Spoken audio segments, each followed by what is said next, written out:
My shoulders ache as I push open our front door, the familiar strain of an 8-hour shift at the bookstore settling into my muscles. The moment I step inside, something in the air changes. The living room feels charged, heavy with an atmosphere I've learned to recognize since childhood. My mother stands in the center of the room, arms crossed, and my stomach drops before she even opens her mouth. "There you are." Her voice carries that razor edge I know too well. Jessica perches on the edge of the couch, lower lip trembling in a performance I've seen 1,000 times before. On the coffee table between them lies a crisp white letter, university letterhead clearly visible even from where I stand. My eyes catch fragments of words, academic dishonesty, and immediate expulsion. "This is your fault." Mom's voice cracks through the air like a whip. "You put too much pressure on Jessica. She had no choice but to cheat." I grip the doorframe, my mind struggling to process the absurdity of the accusation. Jessica, perfect Jessica, has been caught cheating on her finals. And somehow, standing in our dimly lit living room, I'm being blamed for it. "You're always showing off how perfect you are," Jessica chimes in, her voice wobbling. "I just wanted to be as good as you." The words hit me like a physical blow. My brain spins backward through time. 8-year-old me in the principal's office, Mom's fingers digging into my wrist as she blamed me for Jessica's stolen lunch money. The security footage later proved Jessica took it herself, but the apology never came. Christmas morning after Christmas morning, Jessica unwrapping designer handbags while I received secondhand coats with price tags still attached. "Jessica deserves nice things," Mom would say. "You don't need to be spoiled." Senior year floods back. 2 part-time jobs, saving every penny for a car, only for Mom to demand the money for Jessica's new laptop. Always Jessica, always my fault, always my sacrifice. Mom's nails dig into my arm now, dragging me back to the present. "This family has done everything for you, and this is how you repay us? You make Jessica feel like she'll never be good enough?" Something shifts inside me. 23 years of bending, breaking, accepting, and suddenly, I can't do it anymore. I pull my arm free, lifting my chin to meet her gaze. "I had nothing to do with this," I say, my voice shaking but firm. "Jessica cheated. That's on her." The silence that follows feels like the moment before a storm breaks. Mom's face contorts with fury as she snatches up the expulsion letter, thrusting it in my face. "You ungrateful brat!" The paper crumples in her grip. "You're the reason this family is falling apart." The words crack something inside me, something fundamental and irreparable. I look at my mother, really look at her, and for the first time, I see the truth. She doesn't see me as a daughter. I'm just a convenient scapegoat, a receptacle for every failure, every disappointment, every flaw she can't bear to acknowledge in her golden child. My eyes drift to Jessica. She watches in silence, not apologizing, not even pretending to be grateful for Mom's defense. Instead, there's an almost smug satisfaction in her expression. She knows she'll walk away from this unscathed, just like always. The weight of years presses down on my shoulders, heavier than any bookstore shift. If I stay, this will be my entire life. Always sacrificing, always invisible, always wrong. My gaze falls on the front door, just a few feet away. It's still open from when I walked in, showing a slice of the darkening sky beyond. That door represents everything I've never had. Freedom, uncertainty, the chance to live for myself. "What?" Mom scoffs, following my gaze. "You're leaving? You have nowhere to go. You'll be back in a week, begging for my help." I don't respond. Instead, I turn and walk to my bedroom, the smallest in the house, barely furnished. My hands move on autopilot, stuffing a duffel bag with essentials, a few changes of clothes, a worn notebook, the $60 in cash I've managed to hide from Mom's borrowing. Before I leave, my eyes catch on a photo frame. Me as a child, smiling, before I understood what this house would become. I take it with me. The night air hits my face as I step outside. It's cold, but somehow lighter than any breath I've taken in that house. Behind me, Mom's voice carries across the yard. Go ahead. Don't come crying to me when the world chews you up. I don't look back. If you were me, would you have left, even if you had nowhere to go? Mom's words chase me down the empty street. Asterisk. You'll come crawling back. You have nothing. No one. Asterisk. The night air wraps around me like a cold sheet, and my fingers clench tighter around the strap of my duffel bag. $60. A change of clothes. A photo I should have left behind. The weight of what I've done crashes over me in waves, each step carrying me further from everything I've ever known. The neighborhood stretches endless and dark ahead of me. Porch lights flicker on one by one, families settling in for dinner, for movie nights, for all the normal things that happen in normal homes. My chest tightens. Where do you go when home stops being home? I walk until my feet ache, until the residential streets give way to commercial districts. The hum of distant traffic mixes with the chirp of crickets, and still I walk. Pride keeps me from pulling out my phone, from scrolling through the short list of contacts who might let me crash on their couch. I'm not going to prove Mom right. Not tonight. 2 hours in, exhaustion hits like a physical blow. My shoulders slump as I spot the glowing sign of the 24-hour train station. Not safe, exactly, but shelter. Better than nothing. The fluorescent lights inside cast everything in a sickly yellow glow. A handful of people occupy the hard plastic seats, a woman clutching a garbage bag full of what looks like clothes. A man in a business suit passed out across 3 seats, someone muttering to themselves in the corner. I choose a spot near the vending machines, as far as possible from the muttering man. The tile floor sends cold seeping into my bones the moment I sit. My stomach growls, reminding me I haven't eaten since breakfast, but I keep the $60 tucked deep in my pocket. Who knows when I'll see money again? Sleep proves impossible. Every shuffling footstep jolts me awake. Every announcement over the crackling PA system sends my heart racing. The vending machines hum, an endless drone that sets my teeth on edge. By the time dawn creeps in through the grimy windows, my throat feels like sandpaper, and my head pounds with the kind of exhaustion that makes the world tilt sideways. A new wave of commuters flows in, their fresh clothes and coffee cups a stark reminder of how far I've fallen in just 12 hours.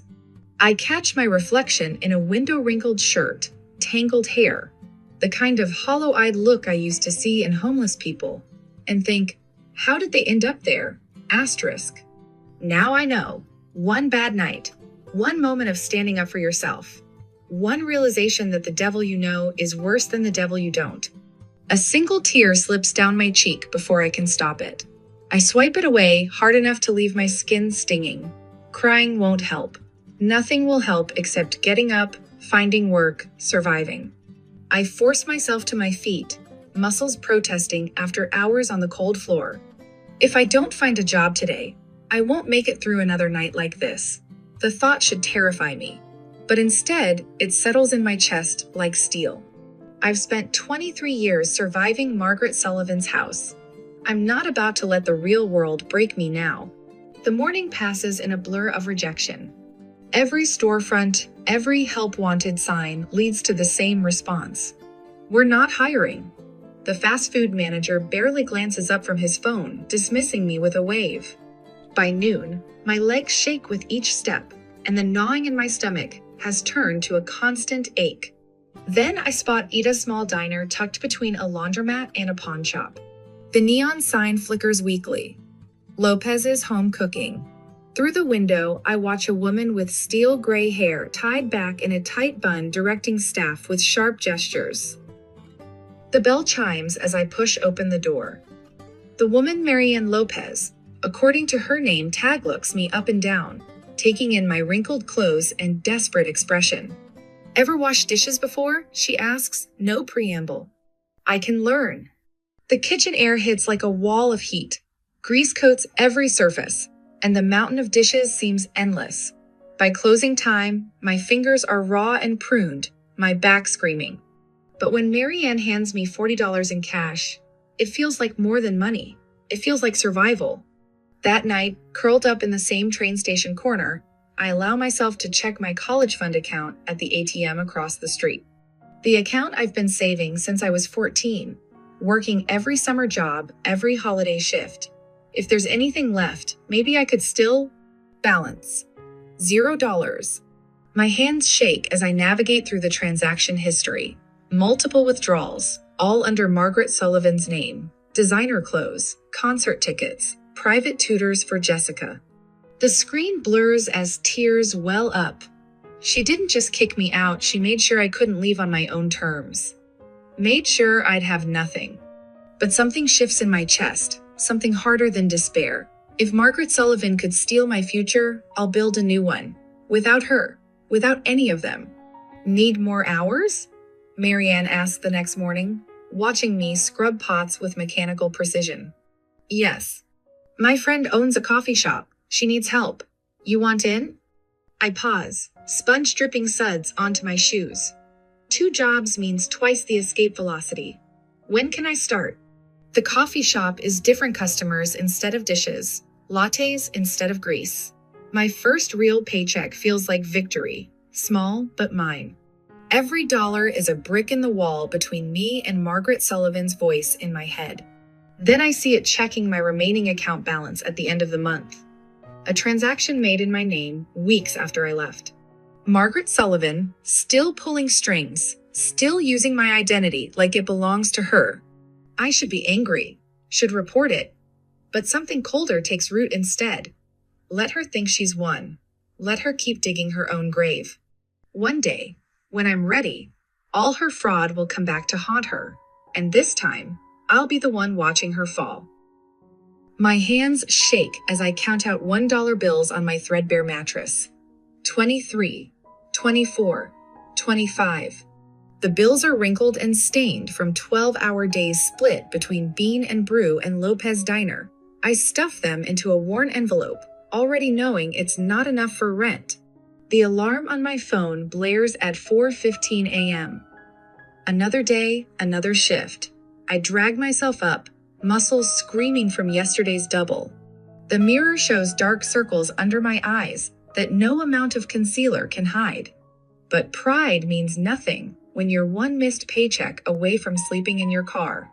At Bean and Brew, I've mastered the art of becoming invisible. Head down, movements efficient, voice pleasant but forgettable. Until I'm not. Seriously? A woman in a cream-colored blazer sneers as I fumble her complicated drink order. Why do they even hire people who can't do their job properly? My cheeks burn, but I keep my expression neutral as I remake her drink. Inside, rage bubbles up like scalding milk in the steamer. I want to tell her about my cramping fingers from 8 hours of dishwashing yesterday. About choosing between dinner and bus fare. I said, sugar-free vanilla, she snaps, pushing the drink back across the counter. I remake it again, and again, and again. That night, I collapse onto my bed without bothering to change. The springs dig into my back through the thin mattress, but I'm too exhausted to care. As I turn my head, a familiar scent catches my attention, soft, soothing lavender. My eyes find the source, an old handmade candle tucked in the corner of my duffel bag, one of the few things I grabbed when I left. The scent pulls me back 12 years. Mom's kitchen, but on a rare day when she and Jessica were out. Me, carefully melting wax in an old pot, pouring it into mismatched jars from the recycling bin. The pure satisfaction of creating something beautiful from nothing. I sit up slowly, mind racing. My laptop is already open to my checking account, $212.47. Just enough for supplies. If it doesn't work, my finger hovers over the place order button. In my head, Mom's voice sneers, asterisk. You'll fail. You always do. Asterisk. I click. 3 days later, my tiny apartment fills with the warm scent of melting wax. I measure temperatures obsessively, test fragrances, adjust ratios. Each candle takes shape under my hand-simple mason jars, filled with carefully layered colors and scents that remind me of comfort, of home. Not the home I had, but the one I always wanted. The Etsy shop setup takes hours. I photograph each candle under the harsh fluorescent bathroom light, trying to make them look professional. The descriptions flow easier words about warmth, comfort, peace, things I'm still learning to find. Days pass. No sales. I refresh the page between customers at Bean and Brew during my breaks at the diner, before falling asleep at night. Nothing. The voice in my head that sounds like mom grows louder. What made you think anyone would want this? Asterisk? Thina notification. 1 candle. $12. I stare at the order confirmation until my vision blurs. It's barely enough to cover shipping, but it's something. It's proof. The validation lasts exactly 8 days. Then the reviews start. Poor quality. Arrived broken. Smells like chemicals. Worst purchase ever. Don't waste your money. Amateur hour. Get a real job. My stomach turns to ice as I read the usernames. Margaret's 1962. Jessica Love's 2 Shop. They found me. Later that night, I discover a Reddit thread. Jessica's username is unmistakable, mocking my pathetic little candle shop and reminding everyone that some people should know their place. The rage that fills me isn't hot like before. It's cold, crystalline. For the first time, I see the truth with perfect clarity. They don't just want me to stay down. They want to make sure I never get up. You look like you're plotting murder. I snap my head up from my phone to find Riley, my Bean and Brew coworker, watching me with concern. She's wiping down the counter after closing, her blue hair falling in her face. I'm fine, I say automatically. Yeah, and I'm the Queen of England. Riley leans against the counter. Spill. I hesitate, but something in her expression open, genuinely concerned rakes through my walls. The whole story spills out. The candles, the reviews, the sabotage. Instead of the pity I expect, Riley's eyes light up. Dude, you need to get on TikTok. Let me help. I'm good at this stuff. Before I can protest, she's pulling out her phone, arranging my sample candles on the clean counter. The light catches the glass, making the colors shimmer. Small businesses deserve support, she narrates, filming. Let's get this girl some orders. I watch her post it, certain nothing will come of it. Another dead end, another failure. I've never been more wrong.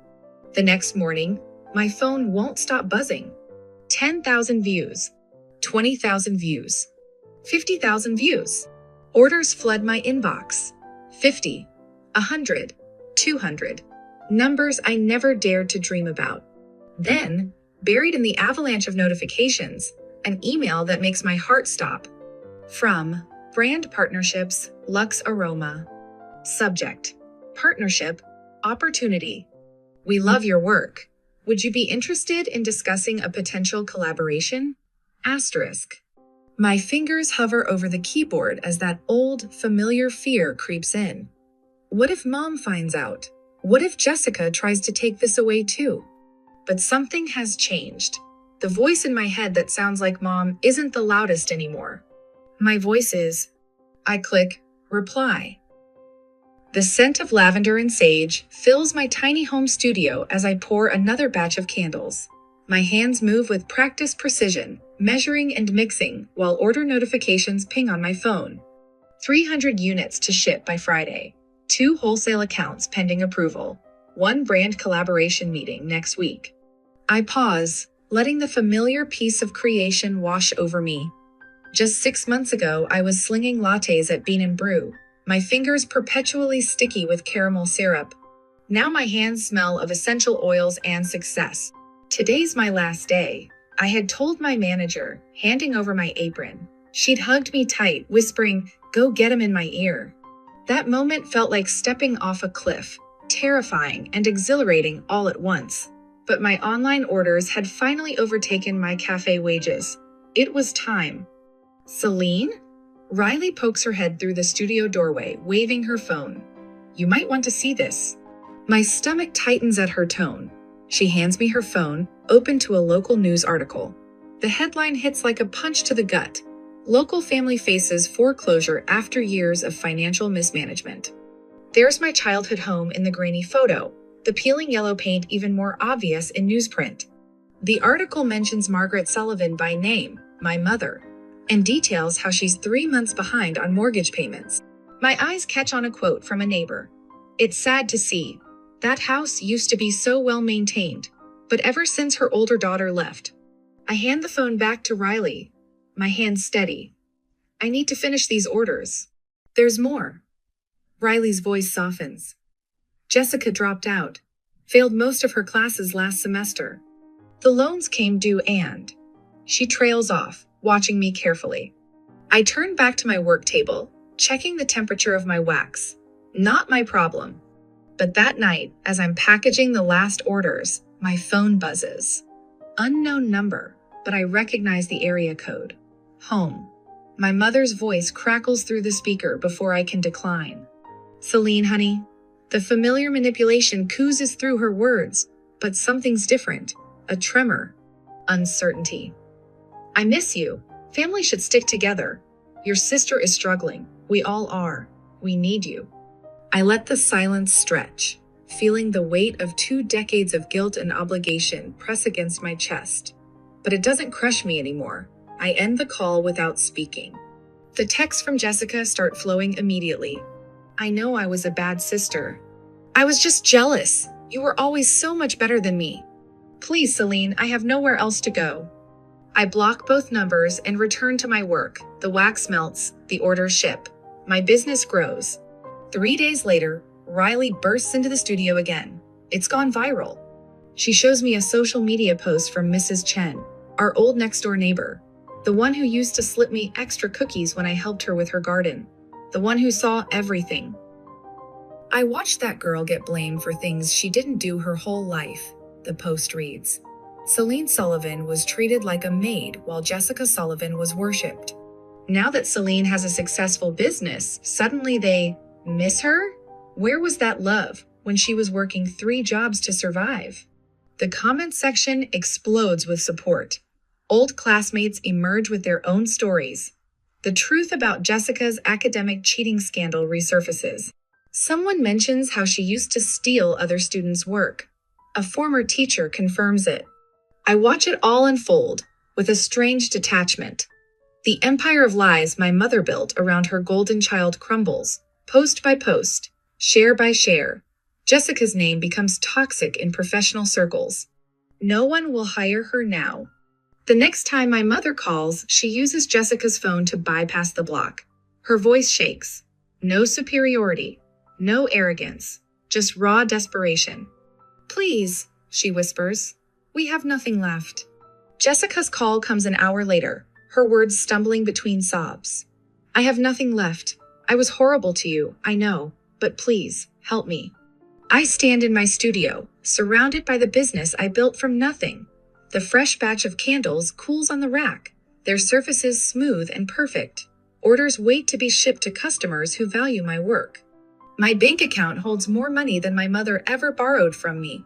The power has shifted. They know it. I know it. I pick up a candle, examining its flawless surface. For years, they controlled every aspect of my life. Now they need me to survive. The irony would be sweet if I could still taste it. But standing here, in the life I've built for myself, I realize I feel nothing for them at all. No anger, no satisfaction, no love. The bell above my shop door chimes. I look up to see 2 familiar figures step inside, my mother and Jessica, shadows of their former selves. Their designer clothes are gone, replaced by worn department store clearance. The makeup can't hide their exhaustion. My mother's eyes dart around the studio, calculating the value of everything she sees. Even now, she's looking for something to take. Celine, baby? Her voice drips with false sweetness. I know we've had our differences, but you're successful now. You can afford to help your family, right? Jessica steps forward, her hands twisting together. I'll do anything, please. I'll work for you. Just don't let me end up like this. I look at them. Really look at them. The women who made my childhood a prison. The mother who stole my future to fund her favorite daughter's failures. The sister who watched me break and smiled. They wait for my response. Desperate hope painted across their faces. They expect the old Celine, the one who would sacrifice everything to earn a scrap of their approval. But that Celine is gone. In her place stands a woman who built herself from the ashes they left behind. The candle in my hands has cooled completely now. I set it aside with the others, ready for shipping to someone who will appreciate its worth. No, I say simply, and turn back to my work. The clicking of my heels against polished marble echoes through the lobby as I approach my office. Through the glass walls, I spot them before they see me, Mom and Jessica, looking small and displaced among the sleek furniture and modern art pieces I've carefully selected. The expensive furnishings reflect the life they never imagined I'd have. Abstract paintings worth more than our old house, ergonomic chairs that cost more than Jessica's last semester of college, floor-to-ceiling windows overlooking a city that finally belongs to me. Jessica perches on the edge of a leather chair, her designer clothes from better days now wrinkled and worn. Her hollow cheeks and bitten nails tell a story of sleepless nights and mounting debts. Mom stands rigid beside her, hands clasped in a pose I recognize from countless parent-teacher conference-issuer concerned mother act. My stomach doesn't drop anymore when I see them. That's new. Celine, sweetheart. Mom's voice breaks as she spots me, tears welling up right on cue. Her hands tremble as she reaches toward me, a masterful performance of motherly remorse. We've made mistakes, I see that now, but we're still family. I let the silence stretch, watching as Jessica's fingers twist in her lap. She looks thinner now, her once perfect makeup slightly smudged, the designer bag at her feet a knockoff of last season's style. The golden child tarnished at last. Family helps each other, right? Jessica's voice wavers, but I catch the familiar manipulative undertone. She leans forward, desperation crackling beneath her practiced vulnerability. After everything, you wouldn't just abandon us, would you? The irony almost makes me laugh. Instead, I cross my arms, tilt my head, and ask the question that's been burning in my throat for years. Oh, but when I needed help, where were you? Mom flinches, as if I'd slapped her. Good. When I worked 2 jobs and still had to give Jessica my savings, where were you? Each word drops like ice into the pristine quiet of my lobby. When I had nowhere to sleep but a train station, where were you? When you stole my college fund? When you laughed as I struggled, where were you? We didn't know, Mom stammers, her performance cracking. The perfectly curated tears dry up as reality sets in. We thought you'd be fine on your own. A cold smile curves my lips. Well, you were right. I was fine. I am fine, and I did it without you. Jessica's face crumples, reality finally piercing her bubble of privilege. No education after the cheating scandal, no career prospects, no safety net. The golden child finally facing consequences. The truth of her situation reflects in the windows surrounding us is nothing now, and she knows it. I was a kid, Jessica's voice cracks. I didn't know any better. And now you're an adult, facing the consequences of your actions. I meet her gaze steadily. Welcome to the real world, Jessica. I reach into my desk drawer, pull out 2 bus tickets. They're one-way tickets back to our old town, the place Mom swore she'd never return to, where the streets are too narrow and the dreams too small. I lay them on the glass coffee table with precise movements. I won't leave you with nothing. Here's a way home. Take it or leave it. Jessica snatches up one ticket, rips it in half. Her hands shake with the same entitled rage that once made me feel so small. You think this is funny? You think you're better than us? No, Jessica. I straighten my blazer, smooth imaginary wrinkles. I know I'm better than you. Mom stares at the torn pieces of paper scattered across my pristine floor. She doesn't argue anymore, doesn't plead. She knows this is over. The city hums beyond my windows, a rhythm of success she'll never be part of. I take one last look at them, the mother who never saw me, the sister who never earned her crown. Years ago, their judgment could shatter me. Now, they look small, insignificant. Just 2 more failed attempts at manipulation in my carefully constructed world.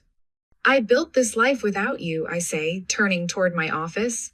I think I'll keep living it without you. My heels click against marble again as I walk away. Behind me, I hear Jessica's ragged breathing, Mom's stifled sob. The sound of their desperation fades with each step.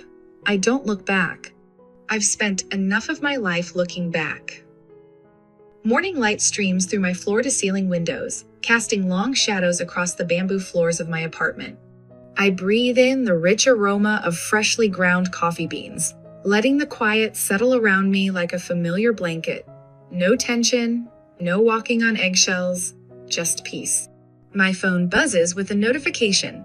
Another 5-star review for Lunar Lux candles. I scroll through the comments, a smile tugging at my lips as I read about how our signature scents have transformed people's faces.